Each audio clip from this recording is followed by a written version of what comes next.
Today, gas hit a new high, $5 a gallon on average nationally. And new data shows inflation is the worst it's been since 1981, up 8.6% since this time last year.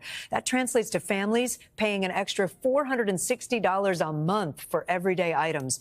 Something strange is happening in America. Something the headlines won't tell you, but millions are feeling every single day. Grocery stores that once felt ordinary now look like luxury boutiques.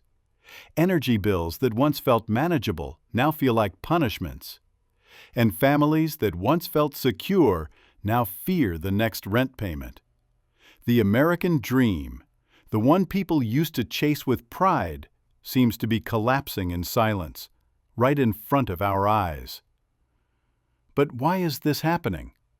Who's really behind it? And what if I told you that the truth about America's economic future is far darker than anyone dares to admit? Stay with me till the end, because what you're about to hear might just change the way you see the system forever. But before we dive into this, make sure you hit that subscribe button, because what's coming next is something every American deserves to know. Across America, something ominous is unfolding. The economic headlines tell one story. Market surges, jobs are up, economy is booming. But behind every cheerful graph lies heartbreak in households all over the country. People who once worked full-time, played by the rules, and believed in the promise of progress are now waking up in a nightmare. They're paying $11 for cheese, over $30 for a roast, $14 for a single cabbage. Utility bills reach $350 or more. Insurance denies life-saving drugs, forcing illness to become a price tag. And still, many go to work every day, only to come home broke, exhausted, and powerless. This is not protest. It's not hyperbole. This is reality. Documented in viral videos, social media rants, and WhatsApp cries sent from kitchens, hospital beds, and living rooms where people are terrified to answer the phone. They've recorded themselves standing in Walmart, staring at the butcher's counter, gasp, jaw dropped. They've posted water bills showing a 4-figure cost. They've shared prescriptions canceled at checkout. These aren't just stories. They are clues. They are signals. They are the breakdowns in the system that no one wants you to see. You'll see people who work 60, 70, 80 hours a week, not because they're chasing ambition, but because they're trying to survive. You'll hear of families postponing Christmas, canceling plans, asking whether the fridges in their homes will last another month. You'll watch business owners in predominantly low-income towns opening their doors to empty lots. Mechanics with no work, shops with no customers. Because when people have nothing left after rent and food, they stop buying. They stop giving. Then you'll hear about the silent drain, mental health unraveling, hope slipping away. Depression isn't a whisper now. It's the roar beneath every exhausted, "I'm fine." People in recovery say that when their money felt stable for even a month, their world shifted. No job changes, no miracle cure, just feeling less desperate meant they slept more, smiled more. So what happens when that feeling goes away again? The collapse is not just financial, it is emotional, spiritual, civic. Behind the scenes, powerful corporations have redesigned the rules. Grocery chains push up margins while calling it inflation.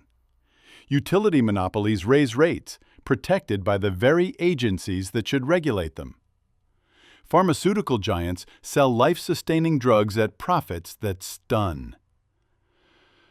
Meanwhile, real wages have barely budged in decades.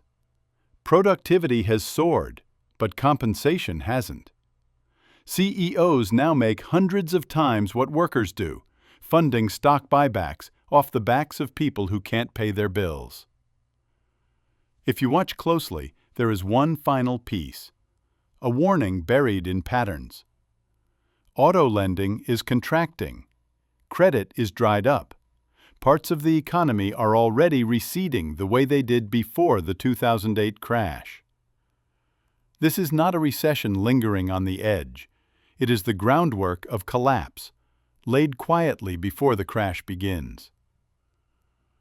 By the end of this video, I want you to understand one thing. This isn't a natural shift. This is a redesign.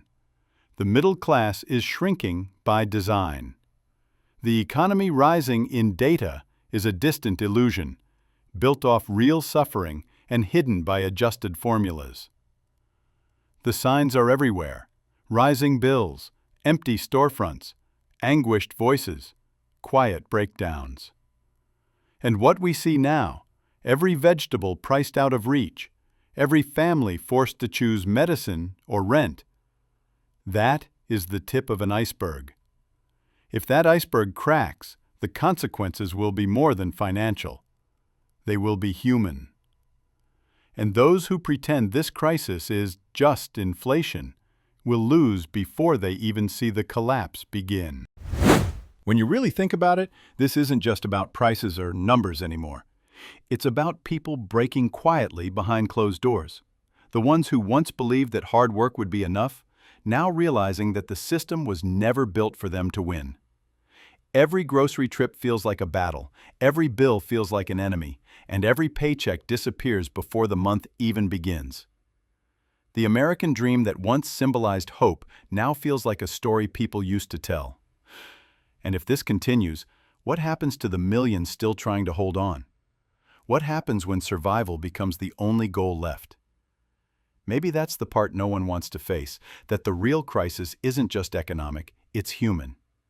And maybe, just maybe, that's what will finally wake people up. If you want to keep uncovering what's really happening beneath the surface, make sure you subscribe, because the next story will shake you even deeper.